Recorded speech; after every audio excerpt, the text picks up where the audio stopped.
Carter noticed the boy before he noticed Paige. It was a Saturday morning in late September, the kind of morning that made Toronto feel like it might be worth living in forever. The light low and gold, the leaves on the maples just beginning to turn.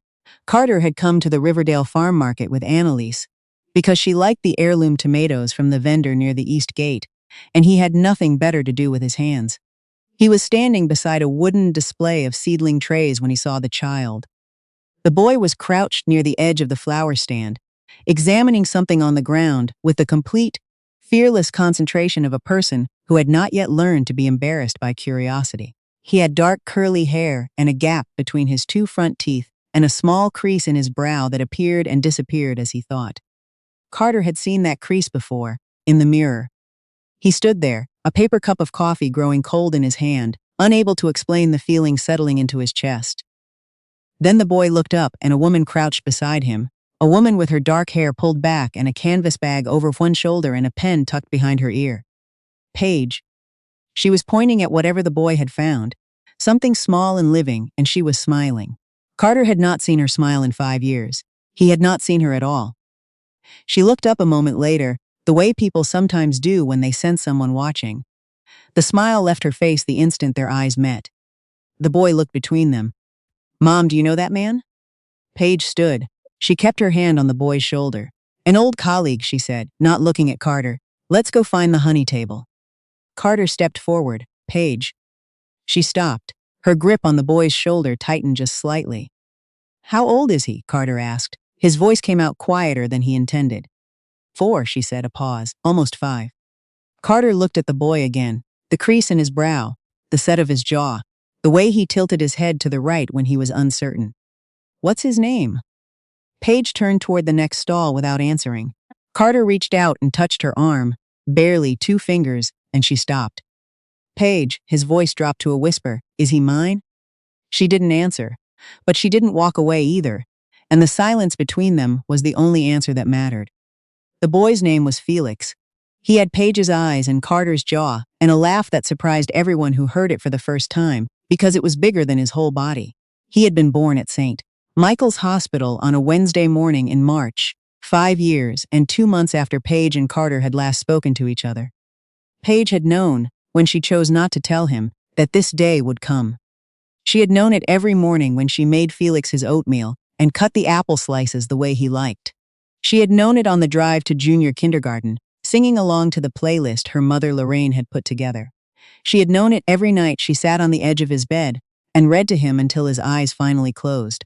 She had simply made a decision, 4 years and 11 months ago, standing in a hospital room with her newborn son in her arms, and the memory of Carter's mother's voice still sharp in her mind, that there were some risks she was not willing to take. She and Carter had met 3 years before Felix was born, at a city planning forum where the Whitfield group was presenting a mixed-use development proposal along the waterfront. Paige was there representing the design firm she worked for. They had been contracted for the green space consultation. Carter arrived 12 minutes late, jacket slung over one arm, phone in his other hand. He had the particular ease of someone who had never once worried about whether a room was glad to see him. He caught Paige's eye across the table and smiled. She looked back at her notes. He waited for her outside afterward, standing beside the elevator in the glass atrium. "You're the one who asked about the tree canopy buffer," he said. "Someone had to," she said. He laughed. She took the stairs. He sent a message through the firm's general contact 3 days later. Then he called and asked to speak with the landscape consultant on the waterfront file. Then he showed up at the office building one Tuesday morning with 2 cups of coffee, one black, one with oat milk, because he had somehow already found out how she took it. "This is not how professional relationships work," Paige told him. "I know," he said. "That's why I'm asking you to dinner." She said no twice, then she said yes. In the beginning, being with Carter felt like learning a new city. He knew every neighborhood, every shortcut, every restaurant that didn't take reservations but should. He was funny in the way that required actual intelligence. And he listened when she talked about her work. And he once sat on a park bench with her for 2 hours while she sketched out a planting plan, because he had nothing better to do and didn't pretend otherwise. She had been 29 years old and convinced she had already figured out what kind of love she was capable of. Carter made her wonder if she had been wrong. The problems arrived quietly. He texted when her meetings ran long. He mentioned once, twice, then a third time that her schedule was too unpredictable. He bought her a jacket she hadn't asked for and held it up with a look that said, "This is better than what you had." He called her firm to ask if a project deadline could be adjusted, because Paige had been working weekends. "You had no right to do that," she told him. "I was looking out for you," he said. "I didn't ask you to look out for me. You wouldn't. That's why I had to." She ended it twice. He came back twice. The third time she ended it, she meant it, and he could tell. He left without arguing. She told herself it was the cleanest ending she had ever had. 6 weeks later, she was sitting in the parking lot of a Shoppers Drug Mart at 10 o'clock at night, unable to make herself go inside. She had been telling herself for 2 weeks that it was stress, overwork, the bad coffee they'd been getting at the office. She went inside. She bought 2 tests. She drove home. Both came back positive. She sat on the bathroom floor for a long time. Her first thought was not Carter. It was the Dundas Street project she had been leading for 18 months, the one finally going to bid. Her second thought was the promotion that had been quietly, carefully implied in her last performance review. Her third thought was her mother. Only then did she rest her hand over her stomach and try to understand what she was actually feeling.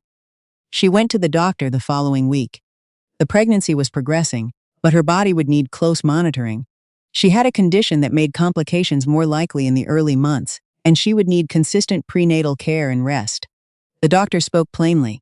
Paige asked questions. She drove home and booked the next appointment.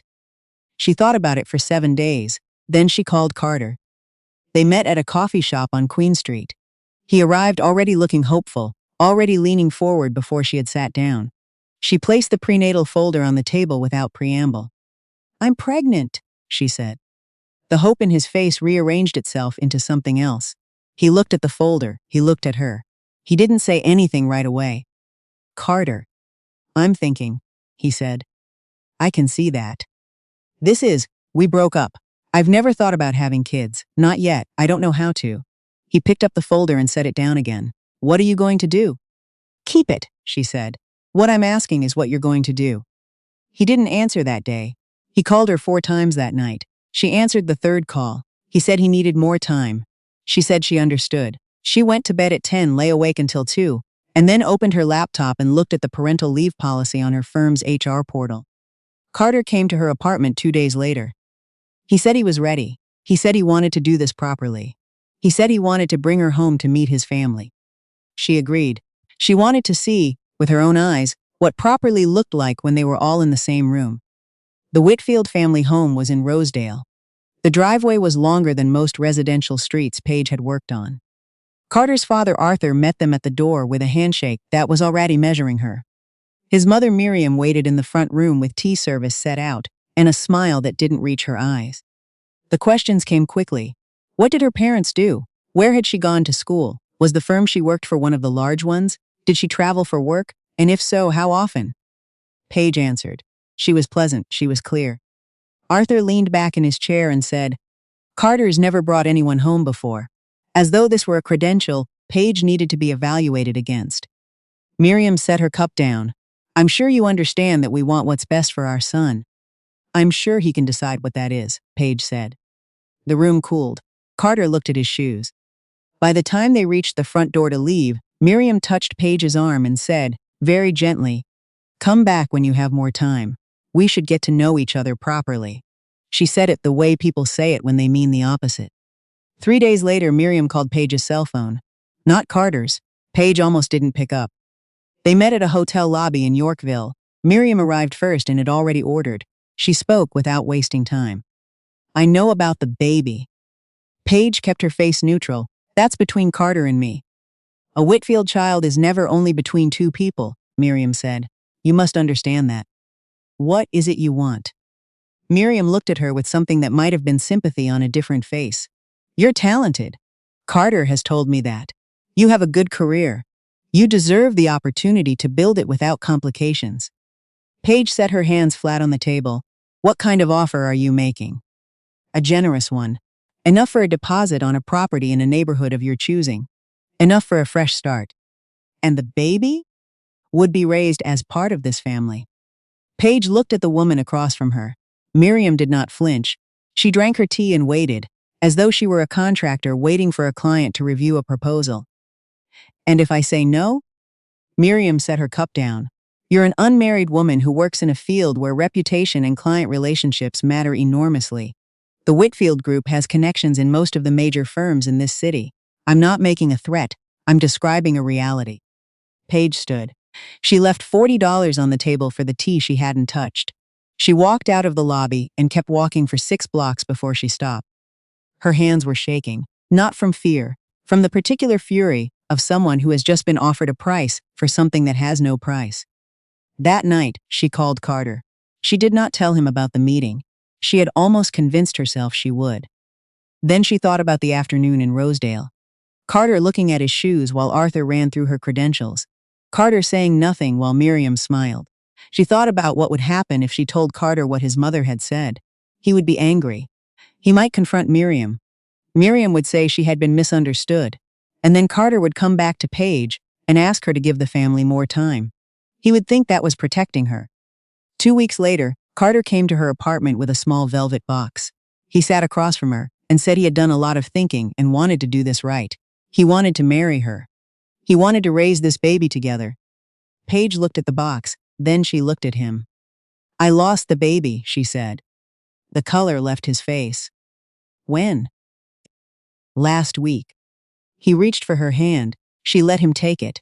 She kept her voice steady the way you keep your voice steady when something inside you is making a decision you cannot take back. He asked questions slowly. She answered them. He left an hour later. He paused in the doorway and said, "I really did want this." Then the elevator doors closed and he was gone. She sat on the couch for a long time. Then she leaned back and put her hand over her stomach and said, quietly, into the empty apartment, "I'm sorry, little one. I'm going to keep you safe." She called Lorraine that night. Lorraine did not say much at first. Then, "You're sure?" "Yes."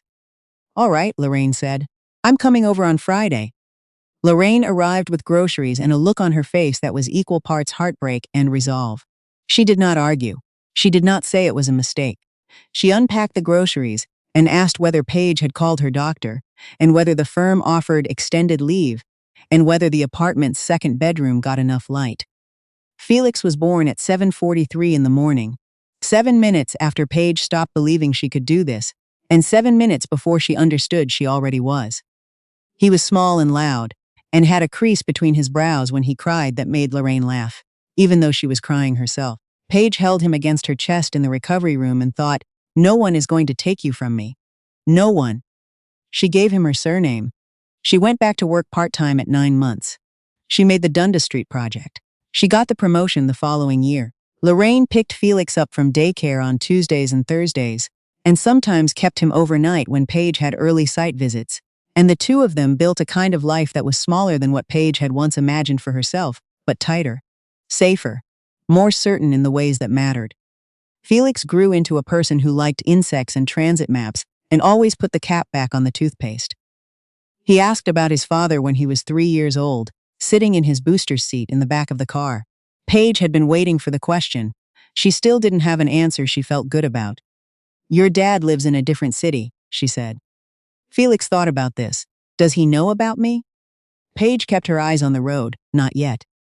He didn't ask again for a year and a half. Then one afternoon he came home from junior kindergarten and said that his friend Mateo had 2 dads, and did he have 2 dads?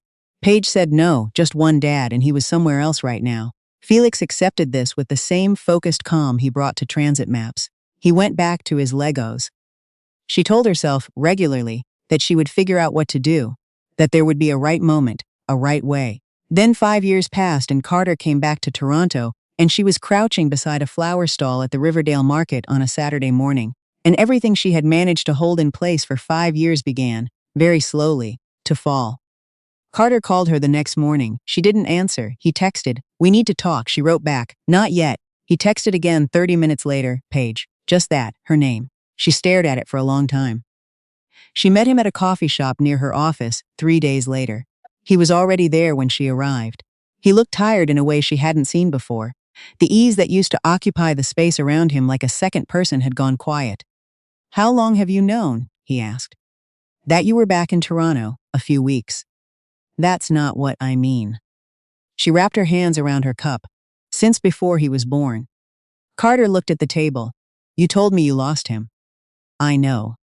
I grieved, Paige. He stopped. I thought about that baby for years. She didn't apologize yet. Not because she didn't feel it, but because she needed him to understand the shape of it first. I was afraid, she said. Of me. Of your family. He didn't respond right away. She told him about the meeting with Miriam in the Yorkville hotel, the offer, the description of a reality. He listened without interrupting, which surprised her. When she finished, he looked like someone had rearranged something inside him that had been wrongly placed for a very long time. My mother said that to you. She said exactly that. He put his hands over his face briefly, then lowered them. I didn't know. I know you didn't. That's why I couldn't tell you. Because if I had, you would have been angry, and Miriam would have denied it, and then you would have come back and asked me to give your family more time. She looked at him steadily. And you would have thought that was protecting me. He said nothing. Carter, what would you have done? He didn't answer. She already knew. His name is Felix, she said. He's going to be 5 in March. He likes trains and city maps, and he names every insect he finds. He is kind, and he is funny, and he is not yours yet. But if you want to be his father, you can earn that, slowly. Carter pressed his mouth together. She could see him deciding what kind of man to be. I want to meet him, he said. I know, I'll talk to him first. When? When I'm ready. The first meeting happened at a park in the beach's neighborhood on a Wednesday afternoon. Carter arrived before them, sitting on a bench near the splash pad with his hands on his knees. He was not wearing a suit. He had brought nothing. No gifts. No elaborate plans. Paige had been clear. Nothing. Just yourself. Felix held Paige's hand when he first saw Carter. Carter crouched down so they were eye to eye. Hi, Felix said, cautious. Hi, Carter said. I like your jacket. Felix looked down at his jacket, which had a small TTC bus embroidered on the sleeve, a gift from Lorraine. Grandma made it, he said. She's good, Carter said. Felix thought about this. Are you my dad? Carter glanced at Paige. She gave him nothing. Yes, Carter said. Felix considered him for a moment with a thoroughness that Carter, visibly, was not used to. Do you know what the 506 is? The streetcar, Carter said, after a half-second's hesitation. Which route? The Carlton one? Felix shook his head with the patience of someone who had answered this particular kind of ignorance before. Carlton and Gerard in college, it's one line. He paused. You can learn. Mom didn't know either at first. Carter looked at Paige over Felix's head. She pressed her lips together to keep from smiling. Over the weeks that followed, Carter came every Wednesday. He learned the 506. He learned that Felix did not like his food touching on the plate, that he needed 5 minutes of before any activity ended, and that the correct way to read a transit map was to start from where you were, not where you wanted to go. He got most of these things wrong at first and got them right eventually. And Felix, who noticed everything, noticed that Carter kept trying. He had been careful. He had been patient. He had not pushed for more than what was agreed. Then, Arthur called. Paige didn't find out about the call until later. She found out because Felix called her from his smartwatch at 3:47 in the afternoon, 47 minutes past, the time Carter had promised to bring him home. She called Carter first. He didn't answer. She texted no response. She checked the watch's location. Felix was at the Whitfield property in Forest Hill. She had been clear. Not there, never there, Carter had agreed. She drove. Carter came out to meet her at the gate before she reached it. He looked like a person caught between two versions of himself, neither of which fit. It was only going to be for an hour, he said. You promised, she said. My father called and said. I don't care what your father said. She looked past him at the house. Where is he? He's inside. He's fine. Carter, where is my son? Felix appeared at the front door a moment later, standing beside a woman Paige didn't recognize. Carter's wife, Annalise. She had dark hair and an expression that was harder to read than Miriam's, or Arthur's, or even Carter's. She held the door open and gave Felix a gentle push toward the steps. Felix ran across the driveway and crashed into Paige's arms. He didn't say anything, he just held on. Paige held him and kept her voice steady, and her eyes open and counted his breathing until it slowed. Then she looked at Carter. The next time you make a promise to him, she said, you keep it. Not because of me, Because of him. Carter nodded. She could see it cost him something. She took Felix to the car. She buckled his seatbelt herself. She drove him home. That night, Felix was quiet during dinner. He ate all his pasta and asked for more, which he didn't usually do. Lorraine stayed late, washing dishes in the kitchen while Paige sat beside him on the couch. Was it scary? Paige asked. A bit, Felix said. He was picking at the threads on his blanket. Grandma Miriam kept saying I looked like Dad when he was little. Does that bother you? He thought about it. No, but she kept touching my hair. Did you tell her you didn't like that? Yes. He picked more threads. She didn't stop. Paige breathed in slowly. I'm going to talk to your dad about that. Felix looked at her. Is Dad in trouble? A little. Felix nodded with a seriousness that didn't belong on a 5-year-old's face. He should have brought me home when he said. He should have. Felix leaned against her shoulder. Don't be too mad at him. He was trying. Paige pressed her chin into his hair and said nothing for a long while. Lorraine appeared in the doorway after Felix's breathing had gone slow and even. Paige shifted carefully, setting him against the cushion, and followed her mother to the kitchen. The wife opened the front door, Lorraine said. Let him come out. I know. Lorraine dried her hands on the dish towel. That's not something I expected. Me neither. They stood in the small kitchen with its familiar sounds. The building settling, the radiator ticking, the faint noise of Gerrard Street below. Lorraine looked at her daughter. What are you going to do? Paige looked at the closed door of Felix's room. Not run, she said. She met Carter outside the apartment building the next morning. He had not tried to come upstairs. He had simply called and waited on the front steps. I know I broke my word, he said. You did. My father was. Your father, she said, has had everything he wanted his entire life. That doesn't mean he gets this too. Carter was quiet. Felix cried on the way home, she said. He didn't want me to know. He kept his face against the window. But I could see him in the mirror. Carter closed his eyes briefly. I'm not telling you that to hurt you, she said.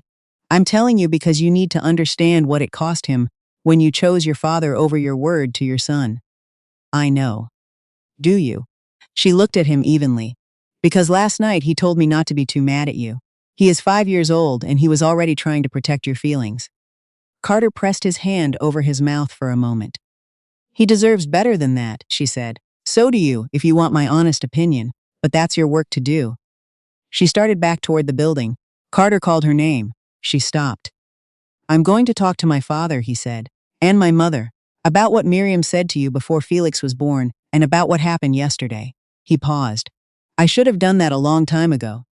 And, she said, and I'm going to tell them that any relationship they have with Felix goes through you and me. Both of us, not through lawyers, not through pressure, not through any of the things they've used before. She studied him. 5 years ago, she had watched him decide what kind of man to be and make the wrong choice. She had been watching him decide ever since. Annalise opened the door, she said. Carter nodded. I know. She didn't have to. I know that too. Paige looked at him for a long moment.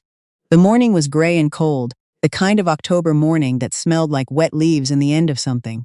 Wednesday, she said, the usual time. You pick him up from the park. You bring him back to the park. We'll work from there. Carter nodded. She went inside. On Wednesday, Carter arrived at the park 7 minutes early. He was not wearing a suit.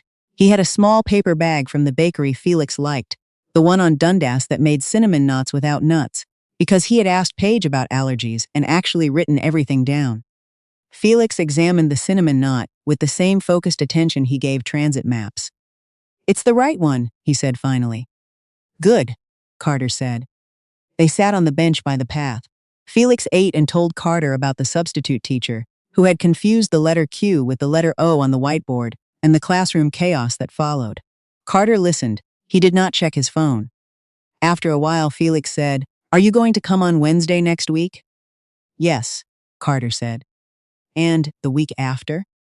Yes. Felix picked at the paper bag. Last time you didn't come home when you said. Carter was quiet for a moment. I know, I made a mistake, I'm sorry. Felix thought about this. Mom says sorry doesn't fix everything right away. Your mom is right. She says it's like a puzzle. Felix folded the paper bag into a small square.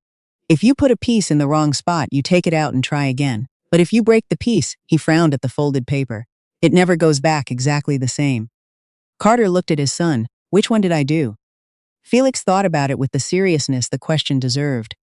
I think you put it in the wrong spot, he said finally. So you can still try again. Carter looked out at the park for a moment. When he looked back, his eyes were red at the edges. He didn't try to hide it. Felix noticed. He didn't say anything. He reached over and patted Carter's arm twice, the way you comfort a person who needs it, and then went back to folding his paper bag into a smaller and smaller square. 3 months later, Paige agreed to a mediation session to formalize a custody arrangement. She brought Lorraine. Carter came alone. Arthur and Miriam had been told not to attend, and for once complied.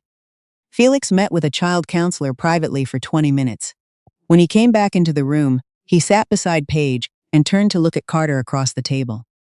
The counselor asked if there was anything he wanted to say. Felix thought about it. I want to see Dad on Wednesdays, he said. And sometimes Saturdays if Mom says it's okay. He paused. But I don't want to sleep at the big house. The gate is too loud when it closes. No one in the room spoke for a moment. Carter looked at his son. Okay, he said simply. Arthur, watching from behind the partition glass, pressed his mouth together but said nothing. Miriam stood beside him with her arms folded. They stayed outside the room. It was the first time, in Felix's entire life, that the Whitfield family had remained on the other side of a door that concerned him, instead of opening it without asking. After the session, Carter found Paige in the hallway. Thank you, he said. She glanced at him. For what specifically? For not running, he stopped. For giving him a version of me worth knowing. She considered this. He did that part himself, she said. He's a generous kid. Carter nodded. She turned toward the elevator. He called after her, not urgently, not with anything that needed a response, just her name. She turned around. I'm going to keep the Wednesdays, he said. I'm not going to miss one. She looked at him for a moment. I know, she said. She pressed the elevator button and waited.